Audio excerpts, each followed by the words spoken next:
Ambassador Wei had attended many meetings in her 3 years with the Galactic Council, but none like this.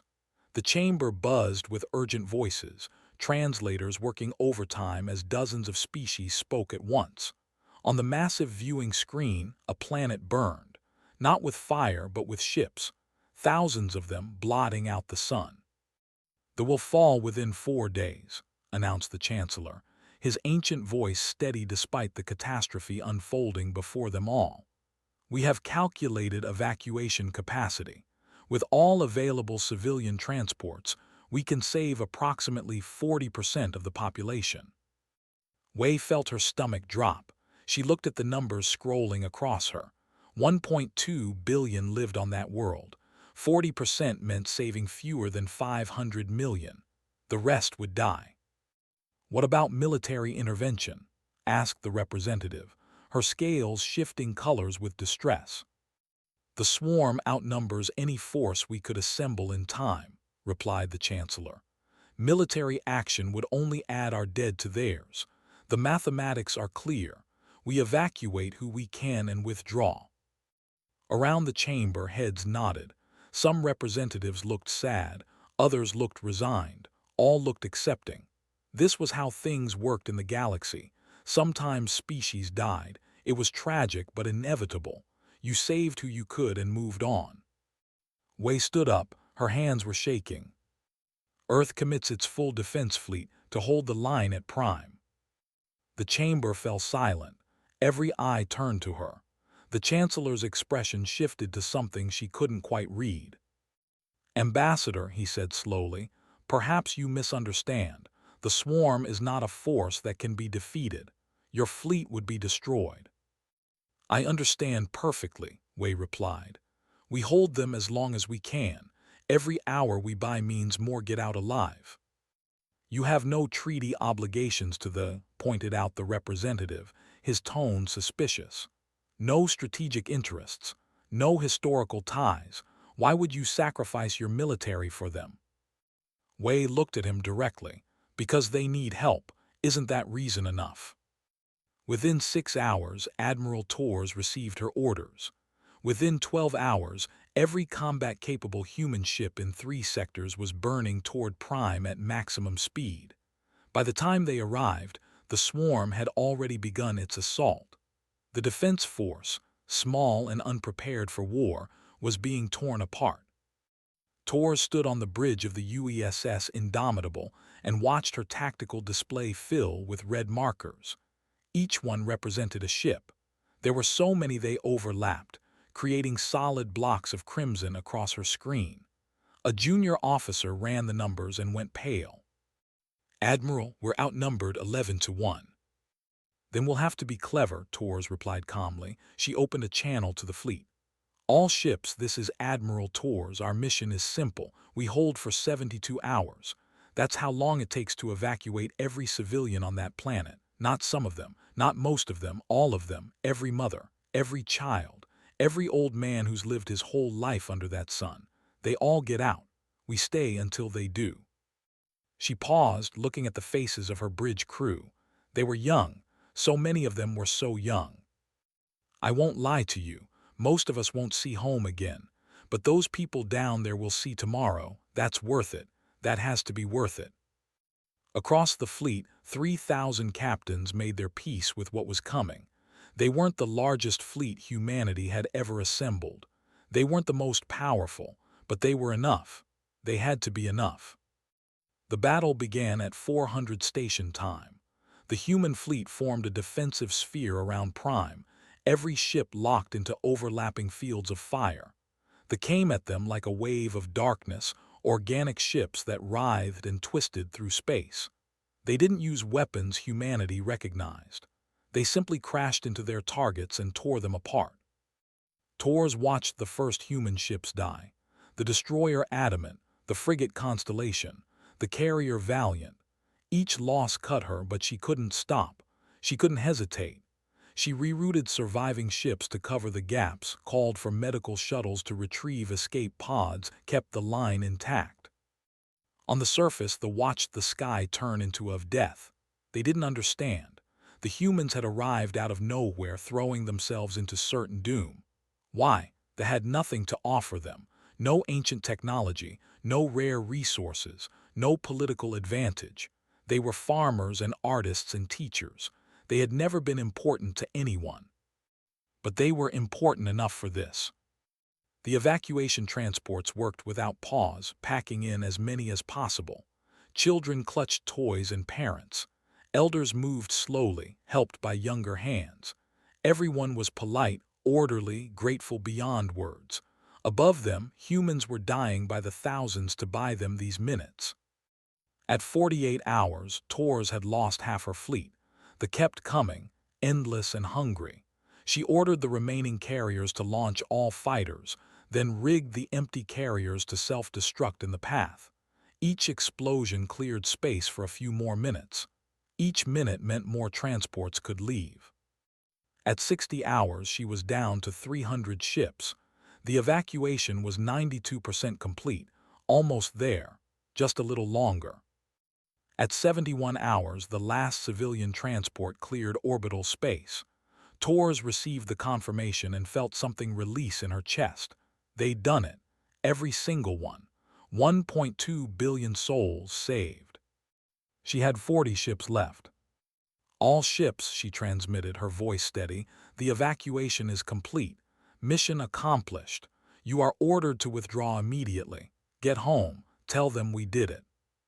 37 ships broke formation and ran. Tors watched them go without judgment. They'd earned the right to survive. 3 ships stayed with her, the destroyer defiant, the cruiser relentless, and her own indomitable. Captain, she said to the other commanders, you should go. With respect, Admiral, replied Captain of the Defiant, no. Captain of the Relentless just laughed. You think we came this far to miss the end? We're staying. The 4 ships formed a diamond and dove into the swarm. They weren't trying to survive anymore. They were just trying to hurt the enemy as much as possible before the end. Tors overloaded her reactor, using her ship itself as a weapon. The Defiant rammed a command vessel. The Relentless scattered its remaining missiles in a wide spread, taking out dozens of smaller ships.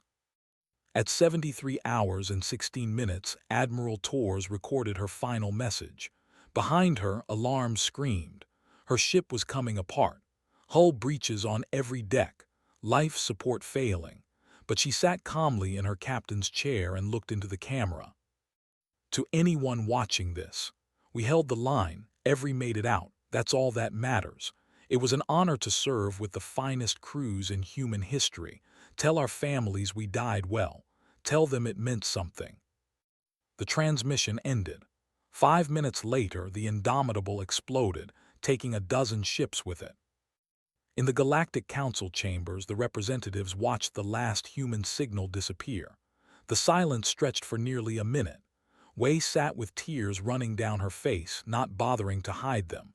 Around her, alien faces showed emotions she'd never seen from them before. Shock, awe, something that might have been shame. The Chancellor rose slowly. He was 10,000 years old, had witnessed the rise and fall of civilizations, had seen every wonder and horror the galaxy could produce. When he spoke, his voice shook. In all my centuries, I have never witnessed such a thing. 3,000 ships, 98,000 beings. They knew they would die. They came anyway, for strangers, for people they had no obligation to save. He turned to the delegation, who sat weeping openly in their seats. What are these humans? He whispered. What kind of species does this? No one had an answer, but across the galaxy something had changed. Humanity had shown them all something they'd forgotten or perhaps never known. That kindness could be stronger than fear. That compassion could move mountains. That sometimes the most powerful thing in the universe was the simple willingness to say, "You matter, and I will prove it with my life." In a small apartment on Earth, Tor's daughter received the news. She was 7 years old. She didn't fully understand, but she understood enough. Her mother was a hero. Her mother had saved 1 billion people. Her mother wasn't coming home. Years later, she would travel to Prime and see the monument they built. A mountain of stone, each piece carved with a name. 98,000 names, including her mother's. And she would understand why her mother had gone. Why any of them had gone. Because someone had to, because it was right, because that's what humans do. 80 years passed, and the galaxy learned that Prime was not an isolated incident. It was simply the first time anyone had noticed. The pattern became impossible to ignore. On Theta Carini, a plague broke out among the colonies. The disease was brutal, killing in days, and it targeted the young. The government ordered an evacuation, quarantining the entire planet. It was the logical choice. Save the healthy, contain the sick, come back when the plague burned itself out. Dr. James and his medical team heard the evacuation order and ignored it. 47 humans stayed behind with 800,000 dying hatchlings. They had no cure, no guarantee they could find one, and worse, the plague crossed species barriers. Humans could catch it too.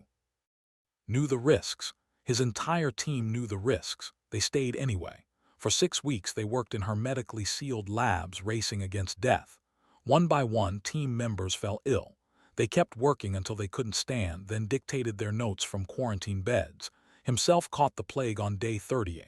From his isolation unit, feverish and failing, he continued coordinating research. His last log entry, recorded 3 hours before he died, was simple. We knew the risks. The kids couldn't wait. They found the cure on day 41. 39 of the 47 humans were dead. 800,000 hatchlings survived.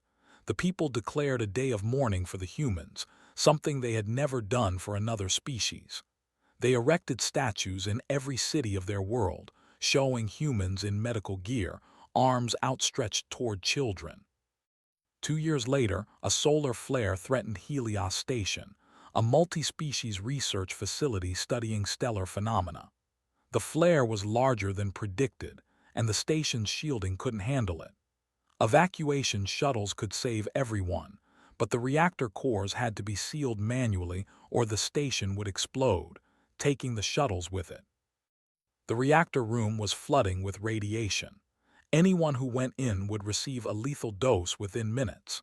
The station commander, unnamed, began calculating which species could survive longest in those conditions. Before he could finish, 6 human engineers were already suiting up. "You can't go in there," said. "You'll die." "We know," replied Engineer Maria Santos. "But if we don't, 3,000 people die. Easy math." They went in. They sealed the cores one by one, working methodically even as radiation counters screamed warnings. Santos was the last one out. She made it back to the corridor before collapsing. Her last transmission, broadcast to the whole station, was to her family back on Earth. "Tell my daughter I was brave." All 6 engineers died within hours. 3,000 scientists from 12 different species lived. They renamed the station after the engineers. They made sure everyone who worked there knew what had happened and why. On Nu, human peacekeepers were overseeing a refugee camp full of who had fled a civil war. Terrorists attacked the camp, well-armed and determined to kill as many refugees as possible. The peacekeepers had weapons but were outnumbered 3 to 1. They didn't retreat. They didn't set up a defensive perimeter and wait for backup. They formed a wall of their own bodies between the terrorists and the refugees. Sergeant William screamed for them to run while he and his squad absorbed gunfire meant for them. They held the line for 11 minutes until reinforcements arrived. 62 peacekeepers died. Not a single refugee was harmed. The refugees later that they watched humans fall, one after another, and not one of them ran. Not one of them abandoned their posts. They stood until they couldn't stand anymore, then they crawled forward to plug the gaps. One soldier, already mortally wounded, used his last strength to tackle a terrorist trying to throw a grenade into the fleeing crowd. These stories spread across the galaxy, collected and analyzed by trying to understand what they were seeing. Humans didn't just risk their lives for strangers occasionally. They did it consistently, predictably, across all cultures and contexts. Wealthy humans and poor humans, religious humans and atheist humans, young and old. They all displayed the same inexplicable behavior. Theories proliferated. Some scientists proposed it was a genetic defect, an evolutionary mistake that had somehow survived. Others suggested cultural psychosis, a species-wide delusion. The Empire's researchers published a paper arguing humans were engaged in elaborate status-seeking behavior, trying to impress other species to gain political advantage. None of the theories fit the data. Humans who sacrificed themselves gained no status because they were dead. There was no reproductive advantage because they didn't survive to pass on genes. It wasn't religious because secular humans did it too. It wasn't cultural because humans from vastly different cultures all did it. The species that operated on pure logic and mathematical reasoning became obsessed with solving the human puzzle. Senior philosopher devoted 30 years to studying humanity. She consumed every piece of human media she could find, their history, their art, their literature, their wars, their religions, everything. What she found shook her understanding of psychology. Humans had always been like this. Throughout their entire history, they had stories of individuals dying for strangers, running into burning buildings to save people they didn't know, throwing themselves on grenades to protect jumping into rivers to rescue drowning children, donating organs to strangers, accepting lifelong complications for someone they'd never meet. Other species had altruism. Most species protected their young, their family groups, sometimes their close communities. But humans took it further. They extended their circle of care to include anyone, everyone. They would die for you without knowing your name. Published her findings in a paper that became the most downloaded academic work in galactic history. Her conclusion was simple and terrifying. This is not aberration. This is not dysfunction. This is what humans are. They have weaponized compassion. They have turned empathy into their most powerful tool. They are dangerous not because they can kill, but because they can make you care. Not everyone appreciated the implications. The Empire, a militaristic power that had dominated its region for centuries through strength and intimidation, saw humanity as a threat. High Commander Zack spoke before the Galactic Council, his words blunt and angry. These humans make us look weak. They shame us with their deaths. Every time they throw themselves away for strangers, they ask a question to the rest of us. Why don't you do this? Why are you willing to accept losses we could prevent? They are changing the rules of civilization, and I say we cannot allow it. A faction formed around this idea. Species that had built their cultures on strength and self-interest found humanity's behavior offensive. It challenged their fundamental assumptions about how intelligent beings should act. Some called for humanity to be quarantined, contained to their own space. Others suggested more aggressive measures. But there were other voices too, quieter but growing stronger. The now thriving on their new worlds spoke of the debt they could never repay. They told their children about the humans who died to save them. The refugees, now rebuilding their lives, taught their young that courage looks like a human standing between death and the innocent. On Earth, in a small cemetery in Kenya, an old woman tended a grave. Her grandson had died at prime 80 years ago. She was 93 now, hands twisted with arthritis, but she came here every week, pulled the weeds, replaced the flowers, spoke to the stone as if he could hear her. A shadow fell across the grave.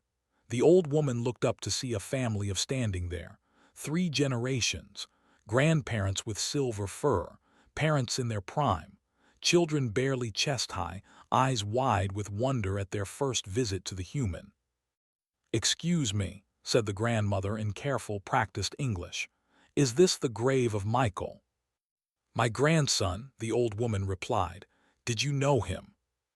"No, but we live because of him. I was on prime during the battle. I was evacuated with my daughter. She grew up and had children. They had children. We are here because your grandson died so we could leave."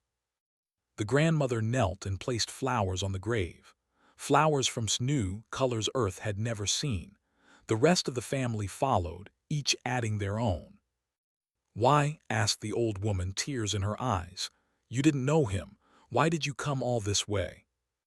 The smallest child spoke up, her voice high and uncertain. "Teacher says humans do this. They die for strangers. I don't understand why, but I'm glad they do. I'm glad I was born." The old woman looked at this child, this alien child, and saw in her eyes the same wonder and confusion she'd felt for 80 years. Why had her grandson done it? Why had any of them? She didn't have a good answer. But looking at this family, 3 generations that existed because of a choice made long ago, she thought maybe the answer didn't matter as much as the result. "He would have been happy to know you came," she said softly. "He always said the universe was better when people looked out for each other." The family stayed for an hour, sharing stories of their lives, the world they'd built, the children they'd raised. When they left, they promised to return. They would make this pilgrimage every year, they said. As long as their family existed, they would remember. Across the galaxy, more families were making similar journeys, to graves and monuments and memorial walls, leaving flowers and gifts and prayers in 1,000 different traditions, honoring humans they'd never met, whose sacrifice had given them everything. Something was changing in the galaxy, slowly, quietly, but undeniably.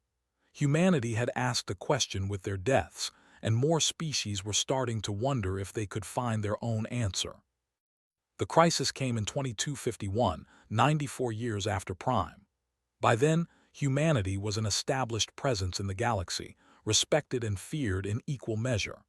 Their tendency to sacrifice themselves had not diminished. If anything, it had grown stronger. Young humans grew up hearing the stories, wanting to be like the heroes of and Theta Carini and Helios Station. The Empire had watched this trend with growing alarm. They had spent centuries building a civilization based on strength and dominance. The strong survived. The weak perished. It was the natural order. But humans kept disrupting that order, kept insisting that the weak deserved protection, that strength meant standing between danger and the vulnerable. High Commander Zax decided to force the issue. His intelligence service identified a human colony ship, the New Dawn, carrying 50,000 civilians to a new settlement. The ship's route took it through space. It would be easy to trap them there, use them as leverage. The ultimatum arrived at Earth simultaneously with news that the New Dawn had been seized.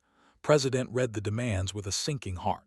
Humanity must sign a non-intervention pact, never again interfere in galactic affairs, abandon their savior complex, keep to their own borders, help only their own people. If humanity refused, the colony ship would be destroyed.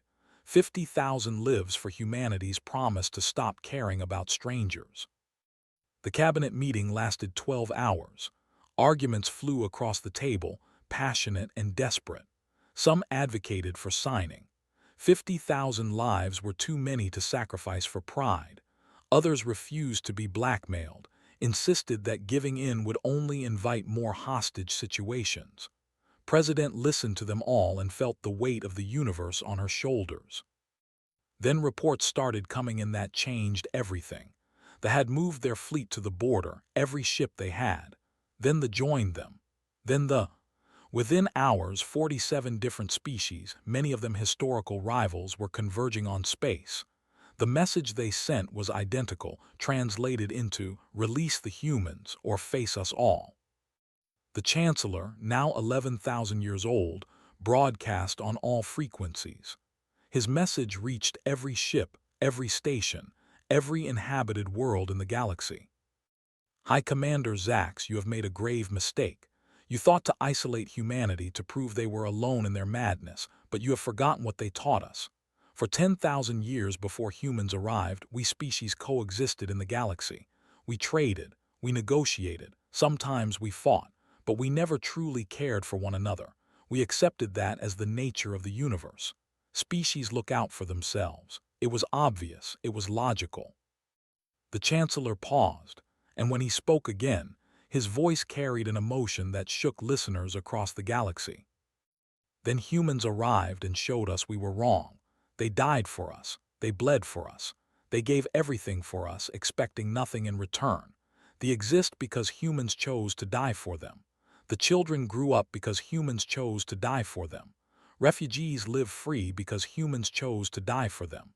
Do you understand what you have asked us to do? You have demanded that we abandon the species that taught us the meaning of civilization. Fleet positions updated on tactical displays across space. Hundreds of ships, thousands, all positioned in defense of the trapped human colony. Zax looked at the numbers and realized he had catastrophically miscalculated. He had thought other species would watch humanity be humbled, perhaps even applaud it. Instead, they were willing to go to war. The Empire backed down. They released the colony ship unharmed and the ultimatum.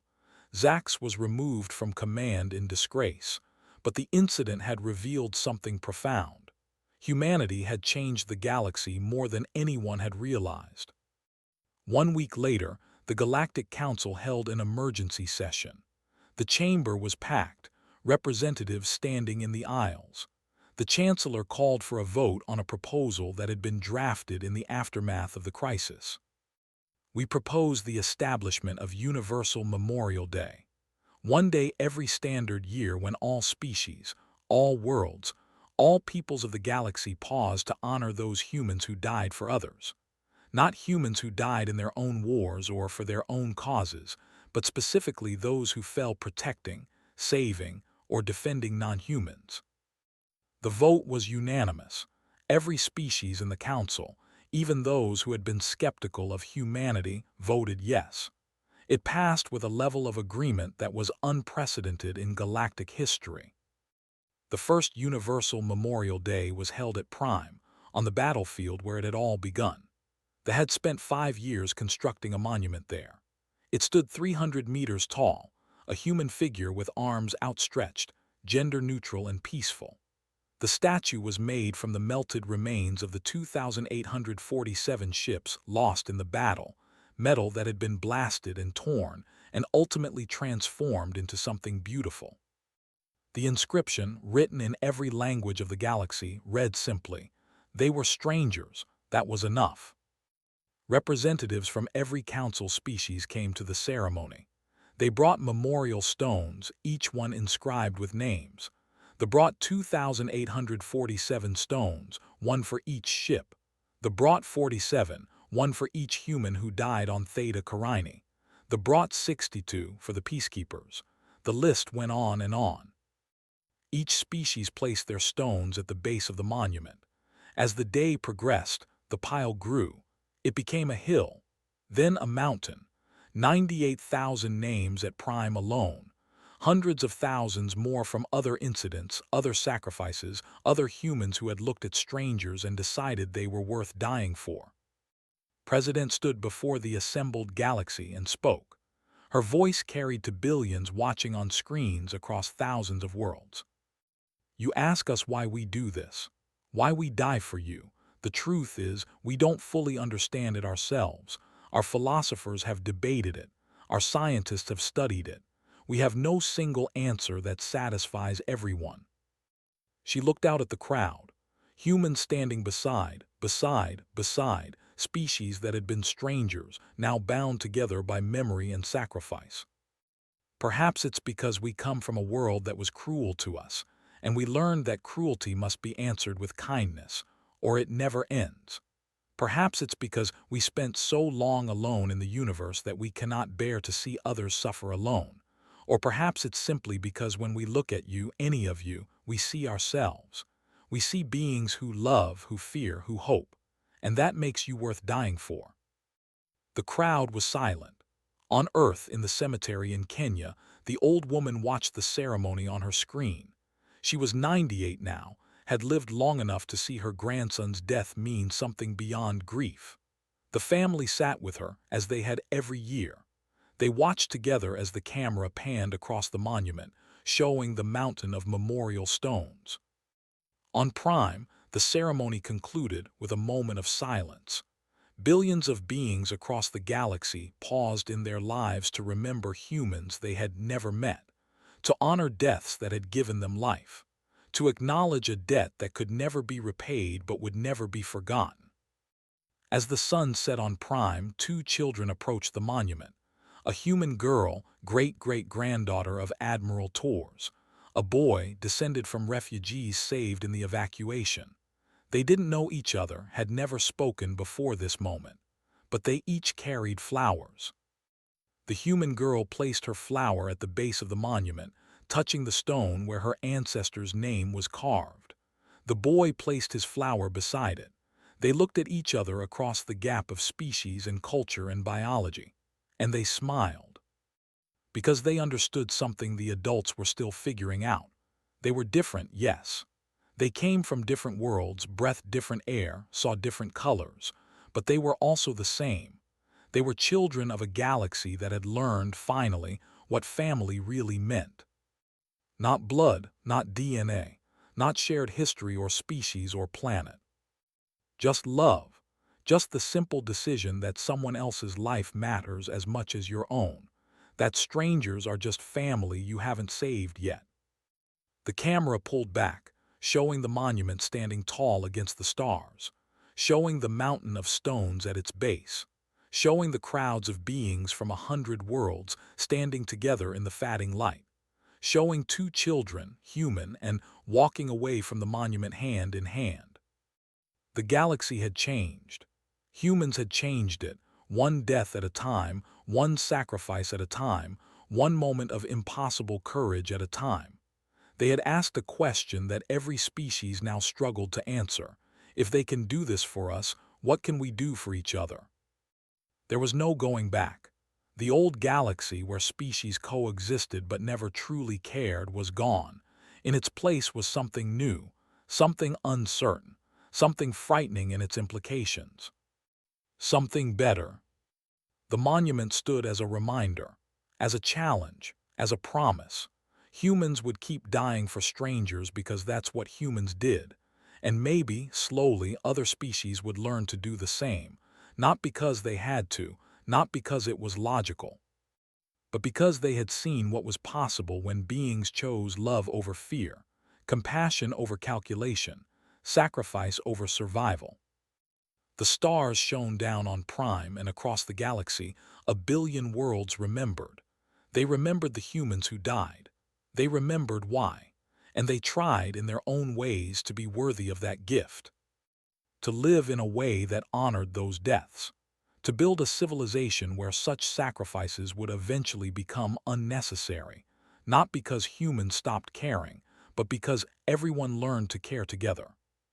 It would take time, centuries maybe, but they would get there. They had to. Too many humans had died for them to fail now. The memorial stood, the names remained, the memory endured. And in the dark between stars, in the quiet of space, the galaxy whispered a promise to the dead. We will remember. We will honor you. We will try to be worthy of what you gave. We will try to be better. Because you showed us how.